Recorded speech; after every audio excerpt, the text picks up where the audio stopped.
ఈ మొత్తం బ్యాచ్లన్నిటికీ social media బ్యాచ్లు ఉన్నాయి. వీళ్ళందరికీ బాగా చాలా చాలా బ్యాచ్లు ఉన్నాయి.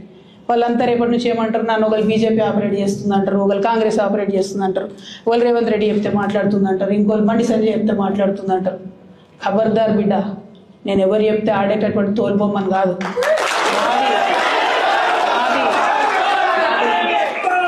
నాది కేసీఆర్ బ్లడ్, నాకు తెలంగాణ బ్లడ్. ఇండిపెండెంట్గా నేను అనుకున్న విషయాన్ని చెప్తున్నాను. దానికి పొలిటికల్గా ఇబ్బంది అయినా, కష్టమైనా, నష్టమైనా నేనే భరిస్తాను. కానీ దేవుడు లాంటి మా నాన్నను ఇవాళ సిబిఐ ఎంక్వైరీ చేసిండ్రంటే కడుపు రగులుకపోతా ఉంది ఒక బిడ్డగా. అందుకే చెప్తున్నా, ఇన్ని రోజులు చెప్పలే.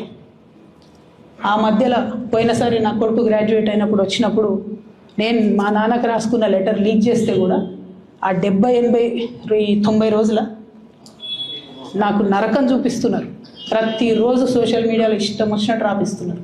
ఎప్పుడు వీళ్ళ పేర్లు తీసుకోవాలి, ఇష్టం వచ్చినట్టు ప్రెస్ వాళ్ళకు మాట్లాడుతూ చాలా విషయాలు చెప్తున్నారు. ఎప్పుడు వాళ్ళ పేర్లు తీసుకోవాలి. ఇలా తీసుకుంటున్నా, ఎందుకంటే విషయం నాది కాదు. ఇది తెలంగాణ పరువు ప్రతిష్టకు సంబంధించిన విషయం. ఇలా దేశంలో ఏ మూలకు పోయినా, ఎక్కడికి పోయినా కేసీఆర్ అంటే ఒక మహానాయకుడు, త్యాగం చేసిన నాయకుడు అని చెప్పి మాట్లాడతారు. రేపటి నుంచి ఏం మాట్లాడతారు? సిబిఐ ఎంక్వైరీ చేస్తే ఏం మాట్లాడతారు? కేసీఆర్ అంటే సిబిఐ కేసు అంటారు. మా నాన్న పరువు పోతే నాకా బాధ, మీకా?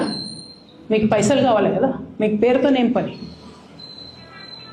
ఇంకా కూడా ఈ విషయాలు అర్థం చేసుకోకుండా, ఇంకా కూడా ఇటువంటి వ్యక్తుల్ని దూరం పెట్టుకోకుండా ఉంటే కేసీఆర్ గారి మీద సిబిఐ కేసు వేసేటటువంటి స్థాయికి వచ్చినాక ఏం పార్టీ ఉంటేది పోతుంది. బీఆర్ఎస్ పార్టీ నాయకులు నన్ను తిట్టుకున్నా సరే, లోకల్ బాడీ ఎన్నికలలో నాకు నష్టం జరుగుతుంది అనుకున్నా సరే, మా నాన్న మీద సిబిఐ ఎంక్వైరీ పడ్డాక ఏమైంది? తొక్కల ఎలక్షన్ ఒకటి గెలుస్తారు, ఒకటి ఓడిపోతారు. అసలు ఓడిపోయే పరిస్థితి ఎట్లా వచ్చింది?